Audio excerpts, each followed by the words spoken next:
कैवल्यपाद योग दर्शन। योग दर्शन में कैवल्यपाद के अनुसार पहला सूत्र में कहते हैं कि सिद्धि कितनी तरह से हम पा सकते हैं। प्रथम सूत्र का जो हमें बताया गया है कि जन्म से, औषधि से, मंत्र से, तप से और समाधि से हमें सिद्धि प्राप्त होती है। जन्मौषधि मंत्र तप समाधि जा सिद्धयः। जन्मौषधि मंत्र तप समाधि जा सिद्धयः। यह हम कह सकते हैं कि जन्म से होने वाले औषधि से होने वाले, मंत्र से होने वाले, तप से होने वाले और समाधि से होने वाले, ऐसे 5 सिद्धियां होती है। जन्म से होने वाले मतलब हमने देखा कि जब प्राणी की मृत्यु होती है तो उसके प्रारब्ध के अनुसार क्या होती है कि शरीर में जहाँ तक उसने जर्नी पूरा किया है, अगले जन्म में उसके बाद से शुरू होती है। ये भगवत गीता में भी बताया गया है और सब जगह योग दर्शन में सब जगह ये बताया गया है, यही कहा गया कि जहाँ तक मनुष्य प्राणी के कर्म जहाँ तक खत्म होती है किसी एक जन्म में, अगले जन्म में उसके ठीक बाद से ही शुरू होती है, उसके ठीक बाद से ही हमें प्राप्त होती है। तो इस प्रकार से अगर मान लो कि कोई मनुष्य ऐसा होता है कि उसको सिद्धि बस पाने ही वाले थे लेकिन उनकी आयु समाप्त हो गई, तो अगले जन्म में खाली जन्म ही लेंगे और जन्म लेते ही क्या होगा, उनको सिद्धि मिल जाएगी। इसीलिए कहते हैं इसको कि जन्म से, क्योंकि जब प्राणी की मृत्यु होती है तो एक योनि से दूसरी योनि में जाता है। उसके प्रारब्ध के अनुसार शरीर, इंद्रिय और चित्त का क्या होती है, परिवर्तन होती है। उसमें क्या होती है, जब परिवर्तन होने के बाद अपूर्व शक्तियों का क्या होती है, प्रादुर्भाव हो जाती है। इसको हमने समाधि पाद के 19वें सूत्र में भी हमने देखा था, जिसमें बताया गया था कि मनुष्य योनि से देव आदि योनियों से प्राप्ति होने पर जब प्राप्ति होती है तो शरीर, इंद्रिय और चित्त में क्या होती है, अपूर्व शक्ति आ जाती है। अब जैसे मान लो किसी ने स्वर्ग में जाते हैं और उनको देव योनि मिलता है, तो क्या हुआ, वहाँ पर जन्म ही तो हुआ एक, लेकिन उनको जन्म से क्या हुआ, जैसे ही उनको देव योनि में उनको जन्म होता है, जन्म हुआ उनको कितनी बड़ी उपलब्धि प्राप्त हुई और उनको कितनी ज़्यादा शक्तियाँ प्राप्त हुई। तो यानी क्या हुआ कि जब उनको नए शरीर प्राप्त होती है तो उनको उसके योग्यता के अनुसार उनको सिद्धियाँ भी प्राप्त होती है। जैसे आप इसी प्रकार से आप देखते हो कि इसको आप ऐसे समझ सकते हो, जैसे हम बताते हैं कि अगर मान लो कि कोई एक इंसान, मान लो कि एक कॉमन एग्जांपल के लिए मान लो कि एमए योगा का एग्ज़ाम दे दिया है, उसका रिज़ल्ट आ गया है, लेकिन जिस दिन रिज़ल्ट निकला उस दिन वो जा नहीं पाया कॉलेज में।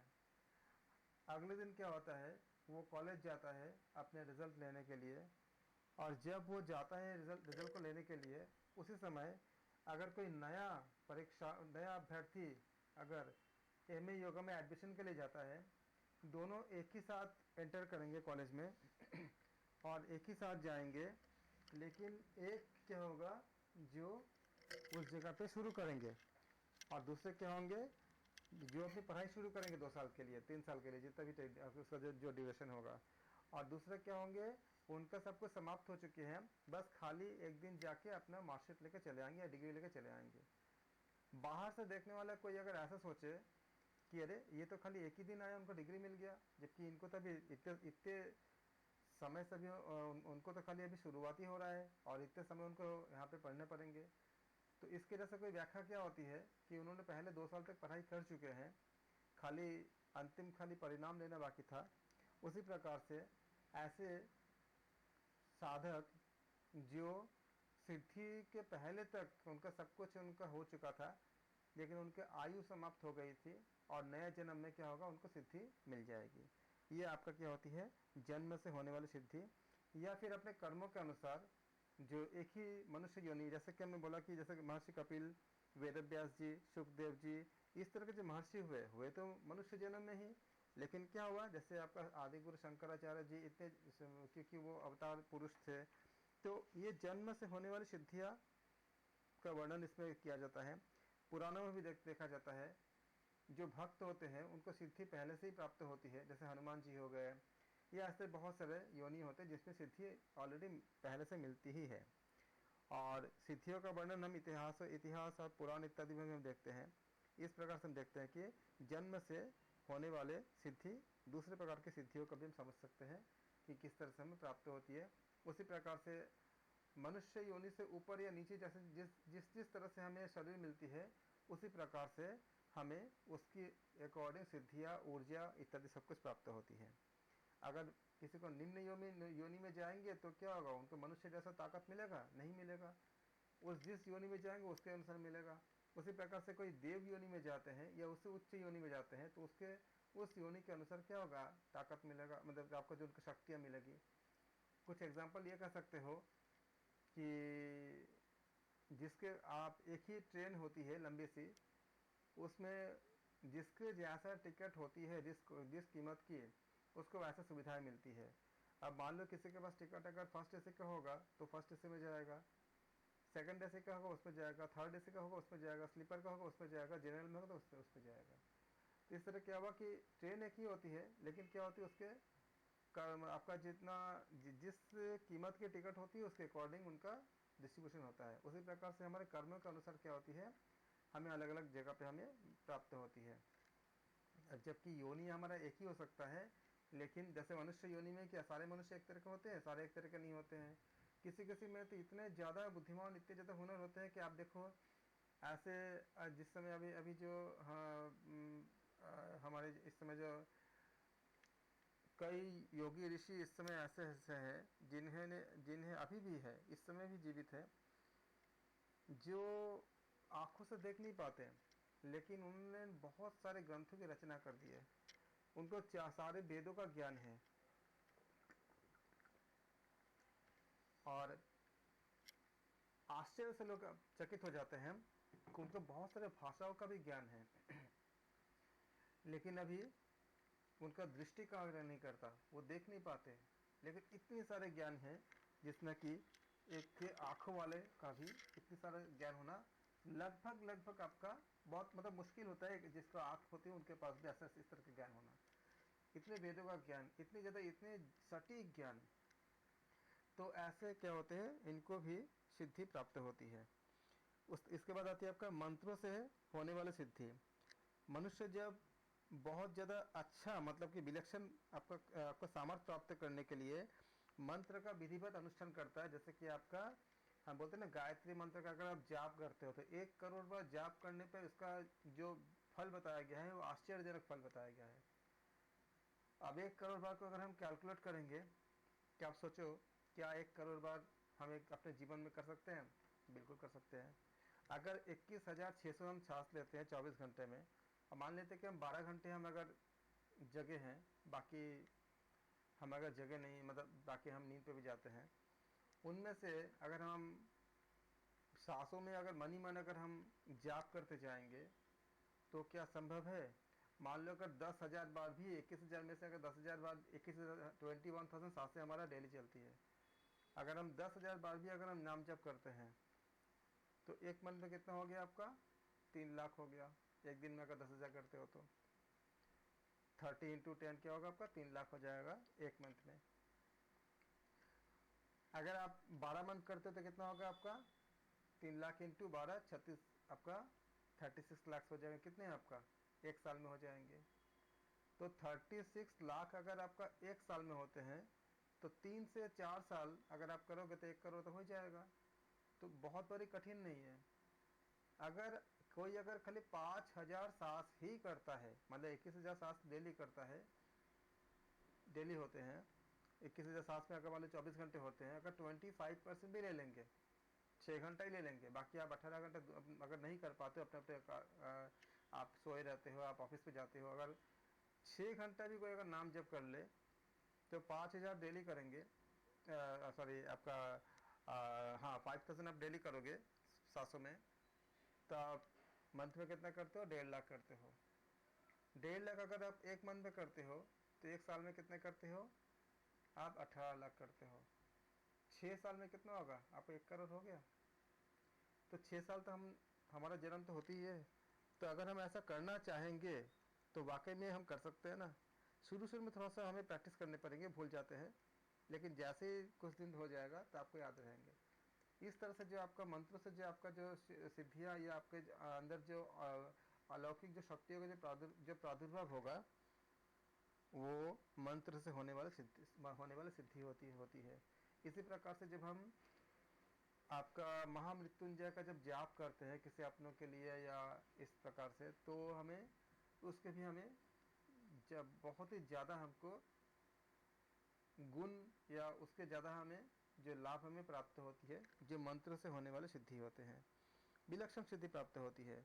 ऐसे सिद्धि को हम कहते हैं मंत्रजा सिद्धि कहते हैं। इसके वर्णन बहुत विस्तार से आपका तंत्र शास्त्र में मिलती है और वेदों में भी इसका हमें वर्णन मिलती है। फिर आते हैं आपका तप से होने वाले सिद्धि। तप के बारे में हम बात कर रहे थे कि जितने असुर योनि में और देवता भी तपस्या करते थे, जैसे माँ ब्रह्मचारिणी देवी ने बहुत घोर तपस्या किए थे, इसी प्रकार से माँ उमा जो है भगवान शिव के लिए तो बहुत तपस्या किए थे। भगवान शिव हमेशा राम राम राम राम जप करते ही रहते हैं। इस तरह से क्या हुआ, और इस तपस्या में, इस तप से ये आपका तपस्या से जो भी करेगा उसमें मिलती है। असुर भी क्या करते, तपस्या करते हैं, क्यों? उस सिद्धि को पाने के लिए। रावण ने कितने कितने कितने कठोर तपस्या किए थे। जो प्रहलाद के जो पिता थे, इन्होंने इतनी ज्यादा घोर तपस्या किए थे कि उनको ब्रह्मा जी को आके वरदान देना पड़ा, क्योंकि उन्होंने अमर का वरदान मांगे थे। तो उन्होंने, ब्रह्मा जी ने बोला नहीं, अमर तो मैं कर नहीं सकता। तो उन्होंने इनडायरेक्टली मांगा था कि न अस्त्र से मारा जाओ, न शस्त्र से मारा जाओ, न दिन में मारा जाओ, न रात में मारा जाओ, आपके बनाए हुए किसी भी प्राणी के द्वारा नहीं मारा जाओ, मैं कोई बीमारी से नहीं बना जाओ, और न तो हमें धरती पे कोई मार सकेगा, न हमें आकाश में कोई मार सकेगा। आपके बनाए हुए किसी भी मंथ में मैं नहीं मरूंगा, किसी भी महीने में मैं नहीं मरूंगा, आपके बनाए हुए किसी भी प्राणी से मैं नहीं मारा जाऊंगा, और आपके जो दिन और रात में भी मैं नहीं मारा जाऊंगा। न तो मैं घर के अंदर मारा जाऊं, न मैं घर के बाहर मारा जाऊं, क्योंकि घर के या तो अंदर रहेगा तो बाहर रहेगा, दोनों में से नहीं मारा जाऊंगा। ना आकाश में मारा जाऊं, ना धरती के ऊपर मारा जाऊं। इतनी तरह से उसने इतने सारा मतलब परोक्ष रूप से इतने सारा वरदान लिए कि मरना लगभग असंभव है। तो उसने सोचा कि अब मुझे कौन मार सकता। लेकिन ये इन्होंने कैसे प्राप्त किए, वो तप से प्राप्त किए। तो तप से होने वाले जो शास्त्रोक्त विधि का जो हम तप करते हैं, विधिवत अनुष्ठान करते हैं, इसी प्रकार से जब भागीरथ ने तपस्या करना शुरू कर दिए, एक छोटा सा बच्चा, ये तो खैर असुर थे, दानव थे, तो उनके भी सिद्धि हुई। जब एक छोटा बच्चा तप करना शुरू किया, ऐसा कई लक्षण मिलते हैं, मैं आपको कुछ बता रहे हैं, आपको देखना कितना अच्छा। एक तो आपका पहला तो बहुत बड़ा भक्त था ही। भागीरथ ने तपस्या करना शुरू कर दिए, और वो तपस्या में उन्होंने बोला कि ऐसा तपस्या करना शुरू किया, छोटा सा बच्चा, क्योंकि छोटे बच्चे इतने इनोसेंट होते हैं कि उनका तपस्या में बहुत ज़्यादा शक्ति होती है। पूरा ब्रह्मांड हिलने लग गया। ब्रह्मा जी को लगा कि पूरा सृष्टि समाप्त हो जाएगी, कौन तपस्या कर रहा है ऐसा। वो आए और फिर बोले कि ऐसा ऐसा है कि मुझे, भागीरथी ने बोला कि मुझे गंगा जी का चाहिए, क्योंकि मुझे उनके आने से मेरा कुल को सारे उद्धार होंगे। पूरा कथा है पूरा भागवत में। तो ये क्या हुआ, आपका तपस्या के जरिए वो सिद्धि प्राप्त हुआ, फिर गंगा जी आपका धरती पर आए। इसके आधार पे हम वैज्ञानिक दृष्टिकोण से बहुत से आपको तथ्य निकलती है। आइंस्टीन कहते हैं कि अगर 100 ग्राम ऐसे सब्सटेंसेस अगर आप धरती पे लाते हो, जितना जो कि धरती पे नहीं है, अगर बाहर से अगर लाते हो, तो इतना एनर्जी जनरेट होगा कि सारे सागर सूख सकते हैं, इतनी ज़्यादा ऊर्जा पैदा होगा। ये हमारे आइंस्टीन कहते हैं एटॉमिक थ्योरी के आधार पे। और हमें ये प्राप्त होती है कि भगवान शिव कहते हैं कि अगर गंगा जी को धरती पे लाएंगे तो धरती टुकड़े टुकड़े हो जाएंगे। कैसे, आप देख रहे हो कितने ज़्यादा सही रिलेवेंट है, क्योंकि अगर 100 ग्राम सब्सटेंसेस को बाहर से अगर लाए जो धरती पे नहीं है, अगर हम धरती पे लाना चाहेंगे, तो आइंस्टीन का इक्वेशन था एनर्जी मास रिलेशन के ऊपर, E=mc²। ये एक फेमस आपका इक्वेशन है, सब जानते भी होंगे। इसका इक्वेशन होता है एनर्जी इजिकल टू, ई मतलब energy, E=m × c²। E M क्या है, मास होती है, ई एनर्जी होती है, और c क्या है, लाइट का स्पीड होती है। लाइट का स्पीड होती है 3 लाख किलोमीटर पर सेकंड। तो इसको अगर अप्लाई करेंगे, मिला ऐसे निकालेंगे तो इतनी एनर्जी निकलती है 100 ग्राम को भी अगर लाओगे तो कि पूरा पूरा जो है आपका सीधे सागर सारा सूख सकते हैं। और इसी बात को बताया गया था कि अगर गंगा जी अगर डायरेक्ट आएंगे तो फिर धरती टुकड़े टुकड़े हो जाएंगे। कितनी साइंटिफिक कैलकुलेशन थे, कितने बड़े विज्ञान था। तो फिर कैसे लाया जाएगा, तो उन्होंने बताया कि पहले ऐसा कोई शक्ति होना चाहिए जिन्होंने अपने उस ये जो शक्ति है जो गंगा जी आने के कारण जो उत्पन्न होंगे उसको कोई पहले अपने में धारण करे, उसके बाद गंगा जी को प्रवाहित करे। तो कौन से शक्ति आएंगे, वो भगवान शिव के जटा में पहले आते हैं, उसके बाद उस ऊर्जा को कंज्यूम करते भगवान शिव, उसके बाद जाके गंगा जी जो है वो आपके प्रवाहित होते हैं। उसके बाद इसमें बहुत से कथा है, मैं इसका अभी स्किप कर रहा हूँ। ये क्या हुआ आपका, किससे आपका ये तप से होने वाली सिद्धि, तपस्या से होने वाली एक सिद्धि और है आपका। वो सिद्धि ये था कि जब अहिल्या के बेटे थे, बच्चे थे, अहिल्या को ऐसा सांप मिला था कि पत्थर हो गए थे। ये पूरा कथा है, कथा को मैं बाद में बताऊंगा कभी, अभी खाली इतना बता रहा हूँ कि किसी मुनि के शाप से अहिल्या जो एक के राजकन्या थी वो पत्थर हो गए थे, विवाहित थे, क्योंकि एक्चुअली उनको इंद्र के प्रति आसक्त थे। और इंद्र ने एक बार रूप बदल करके ब्राह्मण उनके पति का रूप में आए थे। तो उसके बाद उनके पति को जब ये बात पता चला तो पति ने कहा कि क्या तुमको ये पता नहीं है कि तुम एक इतनी बड़ी आप पे ज्ञानी और इतने बड़े आप पे विद्वान हो और जानते नहीं हो कि अगर कोई रूप बदल के आए तो क्या आपको उसको पता नहीं चलता। तो उन्होंने शाप दिया था कि जाओ तुम पत्थर के हो जाओ।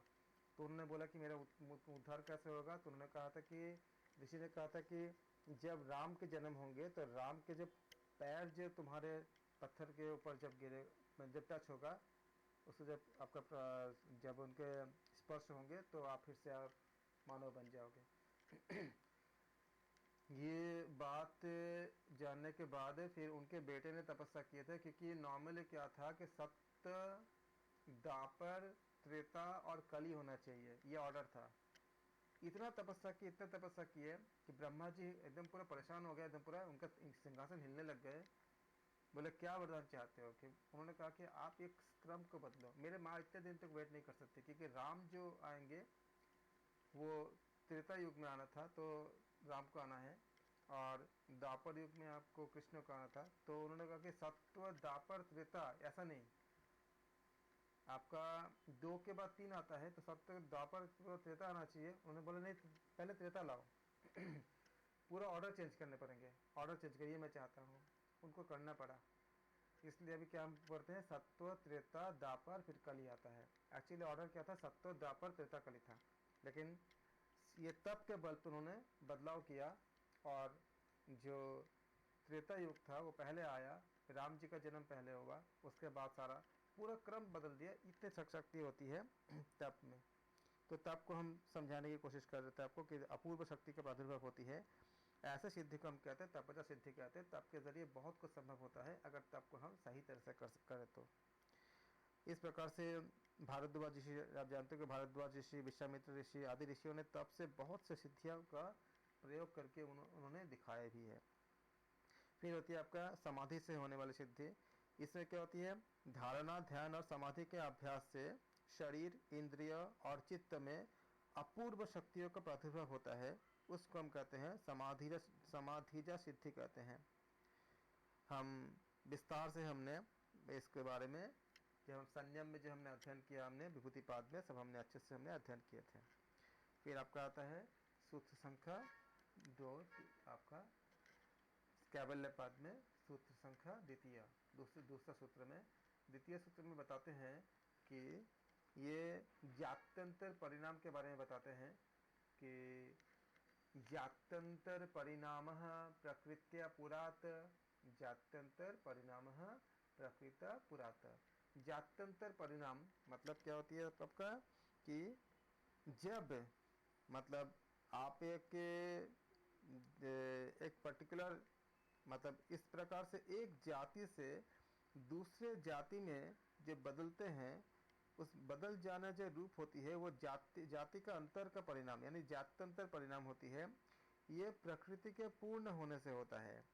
जैसे आपने देखा ना कि इस तरह से हमने क्या देखा कि जाति अंतर के परिणाम जब आपका जब जब रिजल्ट जब आती है तो परिणाम रूप में क्या आती है, इनके परिवर्तन के लिए, अर्थात उन वैसे विलक्षण शक्तियों के प्रकट के लिए जिन जिन प्रकृतियों की, अर्थात जिस उपादान कारण तत्व की आवश्यकता होती है, उनकी पूर्ति से शरीर, इंद्रिय और चित्त का क्या होती है, एक जाति से दूसरे जाति में क्या होती है, आपका ट्रांसफॉर्मेशन होता है, मतलब उसमें परिवर्तन होता है। इसको करने के लिए क्या होती है, एक निमित्त होते हैं। सूत्र संख्या 3 बताते हैं कि निमित्तम प्रयोजकं प्रकृतिनां, निमित्तम प्रयोजकं प्रकृतिनां वर्ण भेदस्तु ततः क्षेत्रीकवत। निमित्त मतलब निमित्त होना, जैसे अर्जुन को कहते हैं ना भगवान कृष्ण, अर्जुन तुम खाली निमित्त हो, निमित्त बनो। तो निमित्तम मतलब निमित्त होना, प्रकृति नाम मतलब प्रकृतियों की, जो आपका अप्रयोजकतम, अप्रयोजकम मतलब क्या हुआ, जो आपका ऑपरेट करने वाले नहीं होते, जो आपका चलाने वाले नहीं होते हैं। तो आपका ये इसमें ये कहना चाहते हैं कि जो अभी हमने पहले देखा हमने कि जन्म से, औषधि से, इन सब से जो आपका अभी हमने अध्ययन किया कि सिद्धियाँ प्राप्त करने के लिए जन्म, औषधि, मंत्र, तप इत्यादि जो हमने देखा, हमने ये जन्म, औषधि आदि जो होते हैं, ये जन्म, औषधि आदि जो होते हैं, तो बताते हैं कि निमित्तम मतलब क्या हुआ कि जो हमने अभी देखा हमने कि जन्म, औषधि आदि जो निमित्त कारण होते हैं, वे प्रकृति के एक स्थान से दूसरे स्थान में ले जाने वाले नहीं होते हैं। एक्चुअली क्या करते हैं, ये केवल अपने कर्मों के अनुसार ही सब प्राप्त होते हैं, लेकिन ये खाली उस रुकावट को खाली दूर करता है। जैसे मान लीजिए कि किसी के कर्म में अगर ऐसा होता है कि उनको अगले ही जन्म में उनको ये सिद्धि मिल जाएगी, तो उनके अपने कर्मों के अनुसार है। प्रकृति इत्यादि जो काम करते हैं वो खाली निमित्त खाली काम करते हैं। मतलब जैसे मान लीजिए कि पानी कहीं से आ रहा है और उसमें बीच में रुकावट अगर है, तो किसान क्या करता है, उस रुकावट को दूर करने के लिए वो एक छिद्र कर देता है, या उसके खेतों को, जो मान लीजिए कहीं से पानी आ रहा है और कहीं से पत्थर उसको बीच में रास्ते में आ गया है, एक रुकावट आ गया है, तो खाली रुकावट को दूर कर देता है। लेकिन अगर पानी कहीं से अगर आ ही नहीं रहा है, तो कितना ही वो उसको आपका रुकावट को दूर करने की कोशिश करे, पानी नहीं मिलेगा, क्योंकि अगर पानी अगर आ ही नहीं रहा है। तो जैसे आप देखते हैं ना कि खेतों में जब आपका पानी आता है, किसान क्या करता है, एक खेत से दूसरे खेत में जल लेके जाता है और उसमें नाला टप क्या बनाते हैं, उसमें कोई रुकावट अगर आ जाए तो रुकावट को दूर कर देता है। नाले में पानी आ ही रहा था, वो खाली रुकावट को दूर करता है। उसी तरह से जिनको जो फल प्राप्त होना है वो प्राप्त होते ही है, खाली प्रकृति क्या करते हैं, उसके वो चलाने का काम नहीं करता, मतलब वो पूरा कार्य देने का पूरा काम नहीं करता, वो खाली रुकावट जो होती है पहले से बना हुआ, अपने निमित्त के द्वारा रुकावट को दूर करती है। जैसे कि मान लीजिए कि किसी को अगर ऐसा है कि योग में आपका उनको प्रवेश करना है, जैसे मान लीजिए कि जो तुलसीदास जी थे, उनको राम के नाम में प्रवेश करना था, तो एक रुकावट के तौर पे जो उनके अंदर जो प्रवृत्तियां थी, उनके पत्नी ने कहा कि जितना तुम मेरे पीछे पागल हो, ऐसे उतना अगर आप राम के पीछे पागल होते, जितना आप मेरे शरीर को आपको कितना प्रिय लगता है, उतना अगर आप राम को प्रिय होते, राम नाम करते, तो आपको कितना अच्छा होता। वो खाली जैसा एक रुकावट की तरह काम किया, निमित्त की तरह काम किया, उनको ऐसा परिवर्तन हुआ कि राम, बस उसके बाद जो उन्होंने राम के नाम में डूब गए, फिर वो बस उनका पूरा परिवर्तन आ गया पूरा। तो ये आपका क्या होती है, रुकावट को दूर करने की कोशिश की जाती है खाली। इसलिए कहा गया कि जैसे किसान एक खेत से दूसरे खेत में जल को लेके जाता है, तो केवल उसकी जो रुकावटें होती है उसको ही खाली दूर करता है, उसको उस जल को चलाने का काम नहीं करता, क्योंकि जल चल के आ ही रहा है किसी जैसे नाले से लेकर के, या खेत खलियान जहाँ से जल के पानी का जो स्रोत है उस स्रोत से आ ही रहा है। बीच में अगर कहीं रुका हुआ होता है तो उसको खाली वो रुकावट को खाली दूर कर देता है। उसी प्रकार से निमित्त के द्वारा क्या करते हैं कि आपको मान लो कि आपके जीवन में ऐसा है कि आप योग में जाओगे, अगर ये पहले से तय है, तो कोई आपको इंट्रोड्यूस कर दिया, कोई बता दिया, आपने खुद ही सर्च कर लिया, आपने गूगल में सर्च किया, आपने जो गूगल में सर्च किया, आपके अंदर जो ये जो इच्छा उत्पन्न हुई वो कहाँ से हुई, आपके अंदर से प्रेरणा उत्पन्न हुई।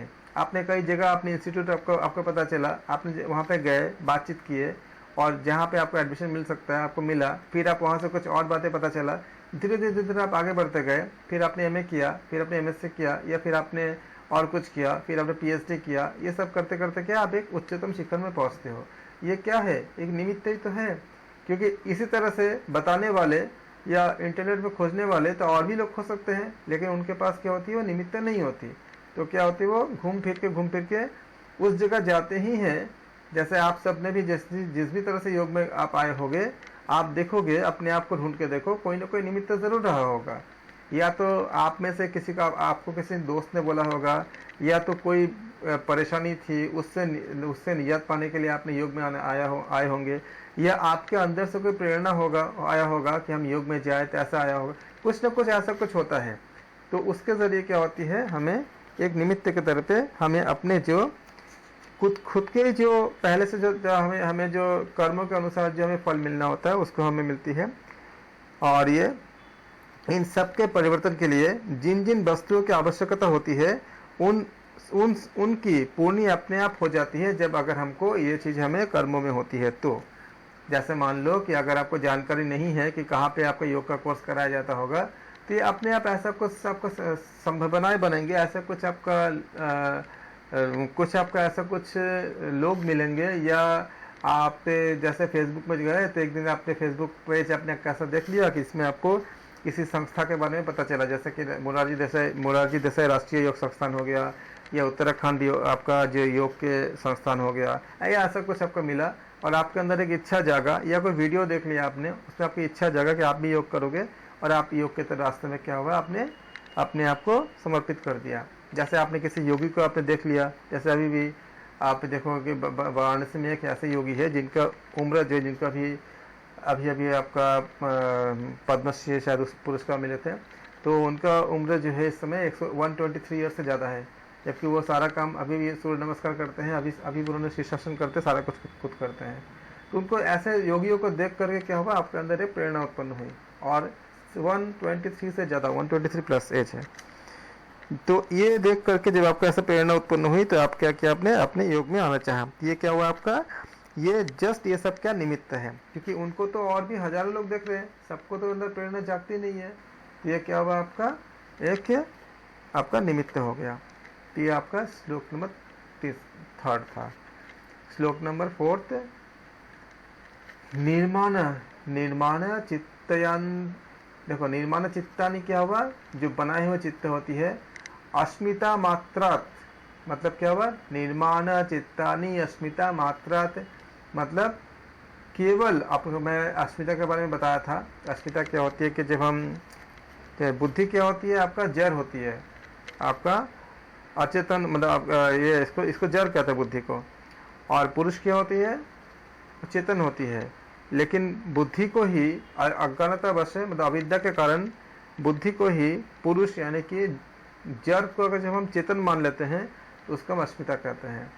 तो निर्माण चित्तान्य अस्मिता मात्रा आते हैं, अर्थात ये बनाए हुए चित्त जो होती है, केवल क्या होती है, अस्मिता से होते हैं। क्योंकि हम ऐसा सोचते हैं कि हम जो निमित्त है, हम क्या बोलते हैं, हम सोचते हैं कि बुद्धि और पुरुष अगर एक मानते हैं, जबकि अलग अलग है, क्योंकि बुद्धि जड़ होती है, पुरुष चेतन होती है। लेकिन अगर हम ऐसा मान लेते हैं इसमें कि चित्त का जो उपदान का कारण जो स्मिता होती है, और निमित्त यानी कि जो बनाए हुए सब कुछ की जो होती है, ये सब चित्त केवल अस्मिता से ही उत्पन्न होते हैं। बाकी से क्या है, आपका चित्त का जो उपदान होती है उसको हम स्मिता कहते हैं। सूत्र संख्या 5, सूत्र संख्या 5 में क्या बताते हैं, प्रवृत्ति भेदे प्रयोजकं चित्त में, आपका प्रवृत्ति भेदे प्रयोजकम। प्रवृत्ति भेद मतलब क्या हुआ कि प्रवृत्ति यानी कि नाना प्रकार जो प्रवृत्तियों में प्रयोजकम, प्रयोजकम मतलब जिसको आवश्यकता यानी कि जो नियुक्त करने वाला होता है, प्रवृत्ति भेदे प्रयोजकम, फिर क्या होती है आपका चित्तम, चित्तम मतलब क्या होती है चित्त का होना, चित्तम प्रवृत्ति भेदे प्रयोजकम चित्तम, फिर क्या आपका अनेकेशम, अनेकेशम मतलब अनेक चित्तों का, अनेकेशम मतलब क्या हुआ अनेक चित्तों का, क्या होती है आपका ये अनेक चित्त के कारण आपका जो हमें लगता है कि शरीर के भिन्न भिन्न जो इंद्रिय होती है अलग अलग काम के लिए क्या होती है वो रिस्पॉन्सिबल होते करने के लिए, तो ऐसा लगता है कि जैसे शरीर के अलग अलग जो इंद्रिय होते हैं वो अलग अलग काम करने वाला आपका जो उसको अलग अलग काम में लगाने के लिए क्या अलग अलग चित्त होते हैं, उसको अलग अलग जगह अलग अलग काम के लगाने वाला चित्त तो एक ही होते हैं ना। जैसे हाथ का काम एक तरह की होती है, आंखों का काम देखना होता है, फिर कान का काम सुनना होता है, तो सबके लिए अलग अलग तो नहीं होते हैं, उन सब के नियुक्त कामों में अपने अपने कर्मों में नियुक्त करने वाला चित्त क्या होती है एक ही रहता है। उसी तरह से ठीक उस प्रकार से उन बनाए हुए चित्त को अलग अलग कामों में नियुक्त करने वाला जो संचालक है वो एक ही चित्त होता है। इसको ये बात योगी के ये आपका स्वाभाविक चित्त होते हैं, इसी को बताया गया है प्रवृत्ति भेदे प्रयोजकं, प्रवृत्ति भेदे प्रयोजकम अनेकेशम, चित्त में क्या होती है प्रवृत्ति भेदे प्रयोजकम, मतलब आपका प्रयोजक मतलब क्या नियुक्त करने वाला, चित्त में चित्तम मतलब क्या जो चित्त होते हैं, चित्तम अनेकेशम, अनेकेशम मतलब अनेक चित्त के लिए। तो जैसे आपका हर इतने सारे अलग अलग इंद्रियों को काम करने के लिए चित्त आपका एक ही होता है, उसी प्रकार चित्त को अलग अलग काम में नियुक्त करने वाला जो संचालक होते हैं वो संचालक एक ही चित्त होता है, जो कि किसी योगी के लिए वो स्वाभाविक चित्त होते हैं। सूत्र संख्या 6, सूत्र संख्या 6 में कहते हैं तत्र, तत्र मतलब क्या हुआ उनमें से, तत्र ध्यानजम, ध्यानजम मतलब जो ध्यान जनित चित्त होता है, तत्र ध्यानजम, तत्र मतलब उनमें से ध्यानजम जो ध्यान जनित चित्र होता है, अनाशयम, अनाशयम मतलब वो कर्म संस्कार नहीं होता उसमें, वो कर्म संस्कारों से रहित होता है। तो तत्र ध्यानजम अनाशयम, तत्र ध्यानजम अनाशयम, तत्र ध्यानजम अनाशयम, तत्र मतलब उनमें से ध्यानजम जो ध्यान जनित चित्त होते हैं, अनाशयम क्या होती है वो कर्म संस्कार से क्या होती है वो रहित होते हैं। अर्थात हम कह सकते हैं कि अभी हमने क्या देखा, हमने जन्म, औषधि, तप, मंत्र, तप और समाधि, इन 5 प्रकार के हमने क्या देखा, जन्म, औषधि, मंत्र, तप और समाधि, इन 5 जो कारणों से, इस 5 कारण से शरीर, इंद्रिय और चित्त का विलक्षण परिणाम होता है। ये बात हम पहले देखा थे हमने। उन 5 प्रकार के जो उत्कर्षता को प्राप्त करते हुए या प्राप्त हुए चित्त में से जो चित्त ध्यान से उत्पन्न होता है, अर्थात समाधि द्वारा जो विलक्षण शक्ति वाला होता है, वो कर्म संस्कारों से रहित होता है, क्योंकि उसमें कोई भी कर्म का संस्कार नहीं होता, वह कर्म संस्कार से रहित होता है। कौन सा? जो चित्त ध्यान से उत्पन्न होता है, याद रखिएगा, जो चित्त ध्यान के द्वारा उत्पन्न होता है, अर्थात जो समाधि द्वारा विलक्षण शक्ति वाला होता है, वह कर्म संस्कारों से क्या होती है, रहित होता है। इसलिए वही कैबल्य का आपका हेतु हो सकता है, कारण हो सकता है।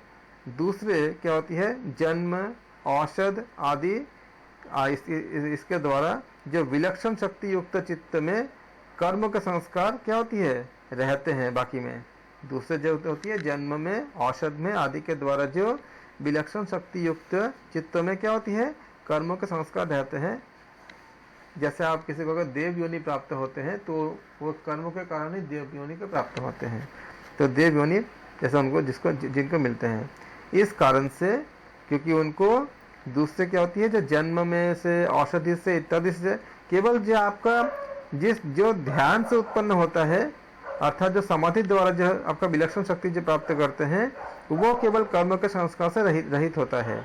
इसीलिए केवल वही क्या होती है, कैवल्य का कारण होता है, हो सकता हो मतलब हो पाता है। बाकी जो जन्मों से, औषध से इत्यादि से जो शक्ति युक्त चित्रों में कर्म के संस्कार रहते हैं, क्योंकि उसमें कर्म के संस्कार रहते हैं, इसलिए क्या होती है, बाकी से कैवल्य प्राप्त नहीं होता, यानी कि कैवल्य के वो कारण नहीं होता, यानी कि कैवल्य के वो हेतु नहीं होता। हेतु मतलब कारण, तो कैवल्य के हेतु नहीं होता। अब सूत्र संख्या 7 बहुत महत्वपूर्ण सूत्र है। कर्मा शुक्ला, देखो शुक्ला मतलब क्या, जो पुण्य कर्म होती है। तो योगी के जो कर्म होते हैं क्या होती है आपका, कर्मा शुक्ला कृष्णा। तो हमारे जो आम लोग होते हैं उनमें या तो शुक्ल कर्म होते हैं, मतलब इसमें बताया गया कि शुक्ल कर्म, कृष्ण कर्म, शुक्ल कृष्ण मतलब मिश्रित कर्म, और अशुक्ल अकृष्ण कर्म। तो ये 4 तरह के आपको बताया गया है। तो योगी के जो कर्म होते हैं उसके क्या होती है, न तो शुक्ल होता है न कृष्ण होता है, न तो पाप होता है न पुण्य होता है, इसलिए कहते हैं इसको अशुक्ल या अशुक्ल और अकृष्ण कर्म होती है। तो कर्मा शुक्ल अकृष्ण योगी न मतलब योगी न त्रिविधा मितरे शाम, अर्थात जो योगियों के जो कर्म होते हैं, शुक्ल कर्म उनके क्या होते हैं, आपका योगी के कर्म अशुक्ल अकृष्ण मतलब न तो उससे पाप होता है न उससे पुण्य होता है। बाकी जो दूसरे के इतरे शाम मतलब क्या हुआ, ये जब देखते हो कि इतरे शाम त्रिविधम के बाद इतरे शाम मतलब इतर मतलब बाकी दूसरों के लिए। बाकी दूसरों के लिए क्या होती है, वो त्रिविधम मतलब 3 प्रकार के आपका कर्म होती है। 3 प्रकार के मतलब क्या होती है, जिसमें आपका शुक्ल अर्थात खाली पुण्य कर्म, खाली जो बहुत अच्छे लोग होते हैं खाली पुण्य करते हैं। कृष्ण जो खाली पाप कर्म होते हैं। और तीसरा क्या होता है, शुक्ल कृष्ण अर्थात पाप और पुण्य दोनों मिले होते हैं, जिसमें आम लोग होते हैं, कुछ अच्छे काम भी करते हैं, कुछ बुरे काम भी करते हैं।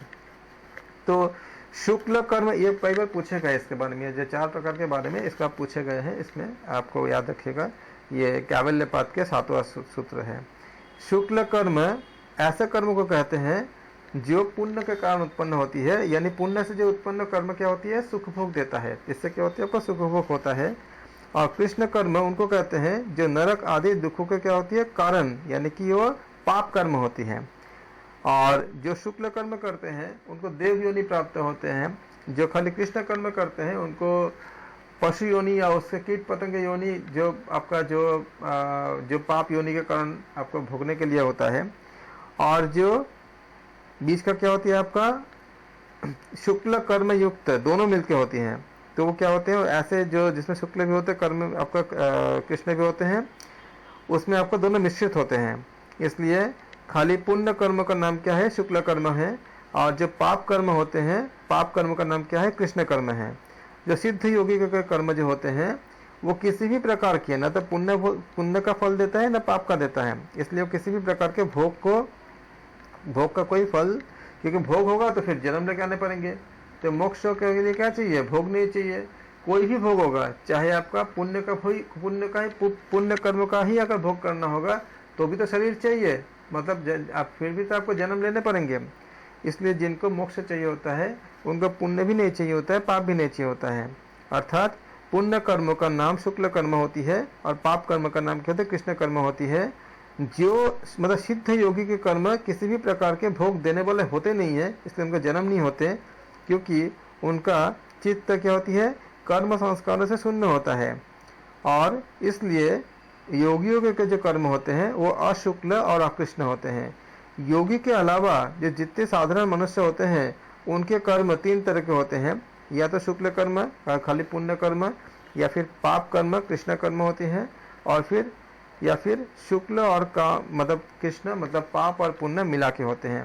ये आपके अलग अलग जो 4 प्रकार के कर्मों के बारे में बताया गया है योग दर्शन में, कैवल्यपाद के सूत्र संख्या 7 में। अगर एग्जाम में आते हैं, कई बार ये पूछा भी गया है, आप इसके याद रखेंगे। सूत्र संख्या 8, ततः तत मतलब उन, ततः तद्विपाक माने क्या होता है, उनके जो फल, जो भी उनका मतलब भोग होगा, तो क्या बोलते हैं इसमें, तद विपाका गुण, तद विपाका नुगुणम, मतलब क्या, उनके गुण, उनके जैसा भी उनके गुण होंगे, सतगुण रजगुण तमगुण, उनके अनुसार उनके फल का भोग मिलेगा उनको। फिर क्या मिलेगा उनको, जब हम ऐसा करेंगे तो उसके, ऐसा करने का तो उसका जो एव अभिव्यक्ति वासनाम, एव मतलब, एव का मतलब ही होता है, मतलब वासनाओं, वासना मतलब क्या होती है, जो उनका जो इच्छाएं होती है वासना होती है, अभिव्यक्ति उसके वासना के अनुसार उसका अभिव्यक्ति भी उत्पन्न होती है, कि रुचि नहीं होती है कि कोई किस क्या करना चाहता है जीवन में या क्या उनकी इच्छा होती है। तो इसमें बताया गया कि उसी प्रकार से, जिस प्रकार से वो अपने इन 3 प्रकार के जो कर्म करते हैं, या तो शुक्ल कर्म, या तो कृष्ण कर्म, या तो मिश्रित कर्म, मतलब शुक्ल और कृष्ण मिश्रित कर्म। तो तद विपाकानुगानम, मतलब इसको अगर ब्रेक करेंगे तो अनुगुणम मतलब गुणों के कारण, तो उस प्रकार से उनके जो गुण होते हैं, फलों के भोग के अनुसार जो गुण होते हैं, तद विपाकानुगुणानाम, अपने जो सतगुण तमगुण रजगुण जो गुण होते हैं, उस गुणों के आधार पर उनको फल भोग जैसा भी करने होंगे, वासना नाम, जो उनके वासनाओं के जो होती है वैसे ही इच्छाएं उत्पन्न होती है, एवं ही अभिव्यक्ति, एवं मतलब क्या होती है कि उसी प्रकार से उनका वैसा ही अभिव्यक्ति, मतलब उनके इच्छाएं जो होती है, जो अभिव्यक्ति उत्पन्न होती है। क्योंकि योग साधना के द्वारा जिनका चित्त शुद्ध नहीं हुआ है, उन साधारण मनुष्य के जो कर्म संस्कार के रूप में उसके अंतःकरण में क्या होती है, इकट्ठा रहता है, अपनी इच्छाओं के रूप में, डिजायर के रूप में इकट्ठा रहता है। और जब उन कर्मों में से जो कर्म जिस समय फल भोग कराने के लिए तैयार होता है, उस समय उस कर्म का जैसा भी फल हमें भोगने होंगे, वैसा ही हमारे अंदर इच्छा, डिजायर, वासना उत्पन्न होंगे, और अन्य कर्म के अनुसार नहीं होगा। अब इसका आप देखो कितनी ज़्यादा आपका साइंटिफिक एकदम पूरा एकदम सटीक बात है ये। हमारे जीवन में जब भी कोई दुख होता है, उस दुख के जो कारण हम खुद ही चयन करते हैं। एग्जाम्पल देखो, अगर किसी के दोस्ती से अगर मान लो कि किसी को अगर धोखा मिला है, दुख मिला है, तो दोस्ती तो हम खुद ही किए थे, कभी पहले, धोखा तो बाद में मिला ना, अगर अपने दोस्त से कोई का धोखा खाता है तो। या कोई अगर बिजनेस पार्टनर से अगर किसी का अगर मान लो कि कोई लॉस होता है, मनमुटाव होता है, घाटा होता है, तो बिजनेस पार्टनर को तो हम खुद ही चुनाव किए थे किसी एक समय, बाद में ना घाटा हुआ या लॉस हुआ, या उसने हमारे साथ चीटिंग किया, या हम उसके साथ रह नहीं पाए, जो भी हुआ, हमें अगर दुख होता है, जुड़ता कौन पहले है, हम खुद ही जोड़ते हैं ना। क्यों? हमारे अंदर वो इच्छाएं उत्पन्न हुई थी ना कि इसके साथ हम अपने मतलब व्यापार कर पाएंगे, या हमारा ये दोस्त बन सकता है। यहाँ तक कि जो शादियों में जो दिक्कतें आती है, तो शादी करते समय उसके लिए स्वीकृति कौन दिए थे? हम ही दिए थे। या जो जीवन साथी जो खुद जो अपने से जो चुनाव करते हैं, वो भी क्या करते हैं, खुद के इच्छा से ही, या उनको पहले पसंद आता है एक दूसरे को, तो ये पसंद भी तो खुद ही करते हैं।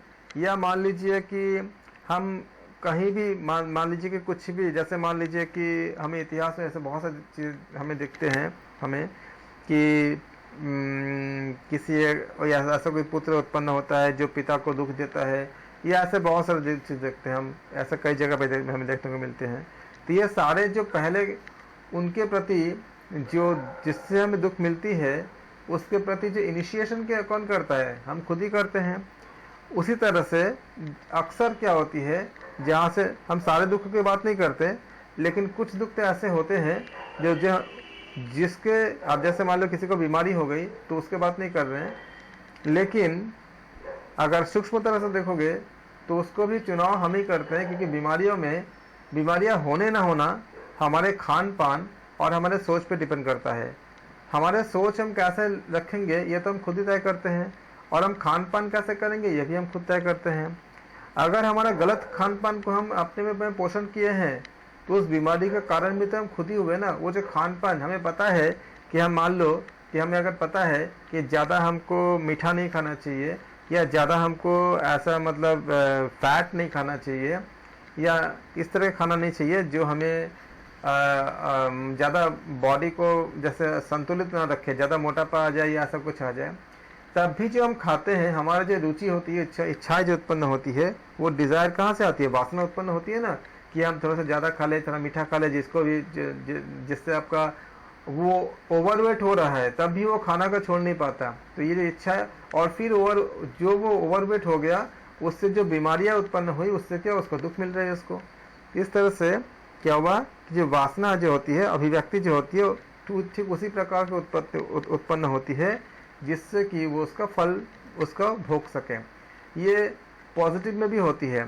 जैसे मान लीजिए कि किसी को योग के रास्ते में आना है, जैसे आपका मान लीजिए कि जो तुलसीदास जी थे, उनके अंदर जो परिवर्तन आए थे, या जो रत्नाकर थे उनमें जो परिवर्तन आए थे, इस तरह के भी परिवर्तन आते हैं जो सकारात्मक होते हैं। या कोई मान लीजिए कि इतना दुख पाता है कि वो सब कुछ छोड़ के वो हरि भक्त बन जाता है।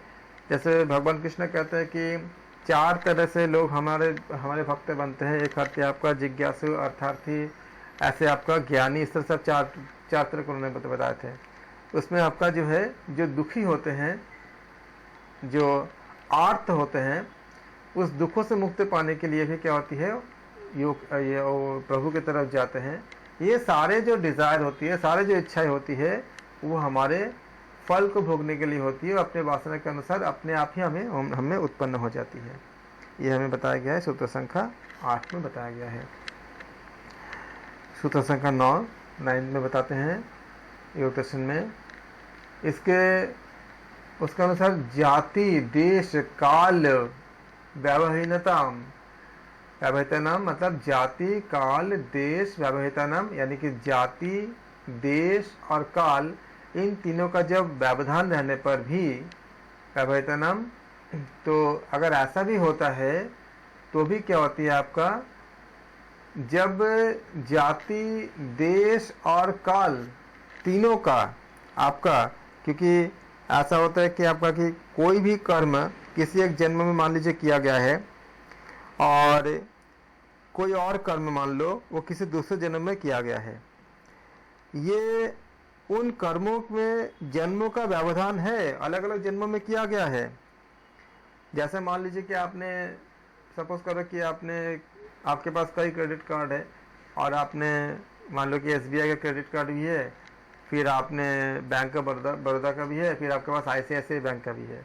तो अलग अलग क्रेडिट कार्ड से आपने अलग अलग के समय में आपने कुछ खर्चे किए, कुछ अपने अलग अलग आपने ट्रांजेक्शन किए। लेकिन पैन कार्ड तो आपका सबका एक ही साथ जुड़ा होता है सारा। तो पैन कार्ड क्या कहता है, आपका सारे जितने जगह का अकाउंट है वो एक साथ आपका जोड़ कर कैलकुलेट करके टैक्स निकाल लेगा कि अलग अलग जगह पे आपने जो भी अपने इन्वेस्टमेंट या जो भी आपने खर्चे किए हैं। लेकिन पैन कार्ड क्या होगा, आधार कार्ड क्या होगा, उससे आपका सब लिंक होता है।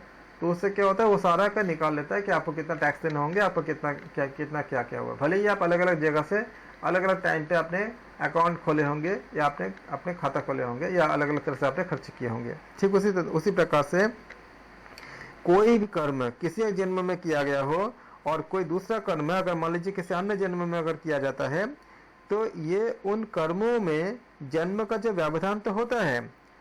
इसी प्रकार से भिन्न भिन्न कर्मों में देश और काल का भी व्यवधान हो सकता है कि किसी अलग अलग समय में किया गया हो, या अलग अलग आपका जगह में भी हो सकता है कि हमें किया गया हो। इसी प्रकार से जन्म, देश और काल का जो व्यवधान होते हुए भी जिस समय या जिस कर्म का फल प्राप्त होने वाला होता है, उसके अनुसार भोग वासना उत्पन्न होने से कोई अड़चन नहीं पड़ता, क्योंकि स्मृति और संस्कार ये दोनों जो होती है वो एक ही होते हैं, जो हमारे अंदर ऑलरेडी होते ही हैं।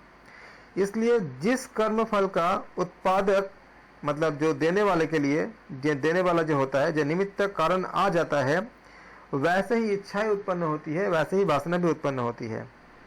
यदि किसी को उसके पूर्व जन्म के कर्मों का फल भोगने के लिए अगर गौ की योनि मिलने वाली है, तो जब उसको गौ की योनि जब वो कभी भी पाई होगी, जब भी पाएगा, तो गौ की योनि जब मिलेगा उस समय उसके क्या होगा, वासना ऐसे ही प्रकट हो जाएगी। ठीक उसी प्रकार से प्रकट हो जाएगी। अर्थात कि उस जन्म के बाद दूसरे उसके कितने ही जन्म आपको बीत चुके होते हैं, हो सकता है बीच में जन्म चले गए हो, लेकिन वो जब भी उनको गौ का योनि मिलेगा वो वासना अपने आप इच्छा उत्पन्न हो जाएगी, स्फुरित हो जाएगी। इसी को बताया गया है कि जाति देश काल, इससे क्या हुआ, जाति देश और काल व्यवहिता नाम, मतलब क्या हुआ कि इनके व्यवधान रहने पर भी, व्यवहिता नाम क्या होती है इसमें, अनंतर्यम, मतलब कर्म संस्कारों में व्यवधान नहीं होता है इसमें,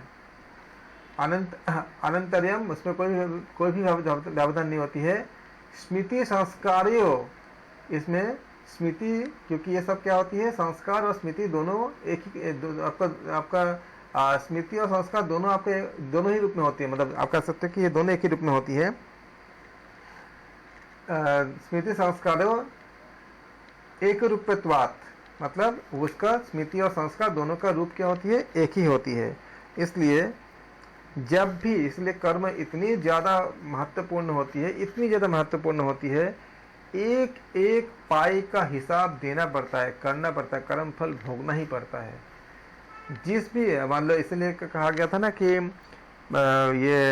महाभारत में भीष्म पितामह ने श्री कृष्ण से पूछे थे कि मुझे ये किस जन्म का फल मिल रहा है, मुझे जितने जन्मों के बारे में पता है, ज्ञान है, मैंने ऐसा कुछ कार्य नहीं किया था, कर्म नहीं किया था कि मुझे ऐसा फल मिले, मुझे क्या ये ऐसा मुझे सरसज्जा क्यों मिला। तब भगवान ने उनको और पीछे जन्मों में उन्होंने दृष्टि दिखाया और बताया, और ये देख पाए कि किसी एक जन्म में उन्होंने ऐसा कुछ एक सामान्य प्राणी के साथ कुछ ऐसा किया था जिससे उनके शरीर में कांटा बीत गया था, और उतने ही कांटा जितने कि उनके शरीर में बीता हुआ था उस प्राणी के, उस एक जंतु के, उतने ही बाण उनके शरीर में इस समय लगा हुआ है। इतनी सटीकता होती है कर्मफल। इसलिए कर्मफल जो होती है बहुत ज़्यादा गहरा कनेक्शंस होती है। इसी को बताया गया कि जिस समय भोगना होता है उस समय ऐसे चीज़ें, ऐसे इच्छाएं, ऐसे डिज़ायर क्या होती है हमारे अंदर उत्पन्न हो जाती है। उस समय हम अपने और हमारे अंदर की जो इच्छाएं तो होती ही है, हमारे तर्क, हमारे जो व्याख्याएं होती है, हमारे जो सोच होती है, वो भी उसी तरह से हो जाती है। उस समय वही चीज़ सही लगती है जिसके सही लगने से हम उस कर्म फल को भोग सकते हैं या भोगते हैं। इसी को बताया, इस फिर आगे बताया कि तासाम, तासाम मतलब उस वासनाओं के लिए, उस जो वासना के बारे में बात कर रहे हैं, तासाम अनादित्वम, तासाम अनादित्वम चाशीषो नित्वत्वात्, या ऐसा कह सकते हो कि तासाम अनादित्वम च आशीषो नित्वत्वात्, अर्थात कि यहाँ तासम मतलब क्या होती है, उस वासनाओं की जिसके बारे में बात कर रहे हैं, अनादित्वम च, जो अनादिता होता है, तासम अनादित्वम,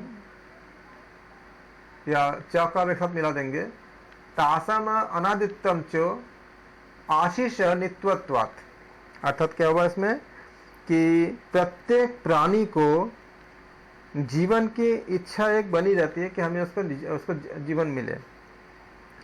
मृत्यु का भय एक छोटे से छोटे जानवर को भी होती है, और जो तुरंत जो जन्मा है उसको भी होती है, सबको होता है। अभिनिवेश क्यों होता है, हमने एक बार इसको चर्चा किया था।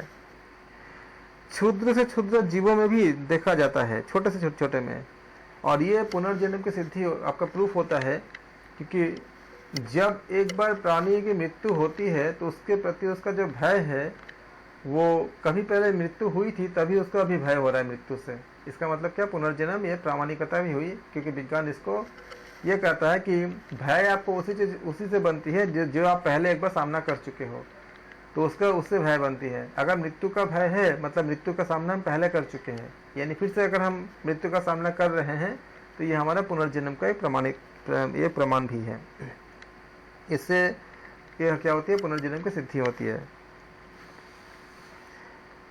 इस जन्म में भी मरण भय की व्याप्ति होने से जन्म जन्मांतर की परंपरा क्या होती है, आपका एक सिद्धि, हमें इसका प्रूफ मिलती है। इसलिए वासनाओं का अनादित्व में भी भाषा न होकर अनादित्व भी क्या होती है, अपने आप ही प्रूफ होती है, क्योंकि अगर पुनर्जन्म होती है तो फिर ये सारे कर्म फल भी हमें प्राप्त होते हैं, क्योंकि एक जन्म में तो नहीं, जैसे जैसे हमने कर्म किए हैं वैसे वैसे उसको जन्म में हमें उसको प्राप्त होते हैं, हमें मिलते हैं। इस प्रकार से हमने आज 10 सूत्रों का हमने समाप्त किया। इसमें 34 सूत्र है और कल हम कोशिश करेंगे कि एक्स्ट्रा क्लास लेके और इसको भी इसमें और कुछ थोड़ा सा हम आगे बढ़ जाए। हम बहुत जल्दी योग दर्शन हमारा 24 सूत्र खत्म होते ही हमारा कैबल्य पाठ हमारा समाप्त हो जाएगा। आप सबका बहुत बहुत धन्यवाद। Thank you so much.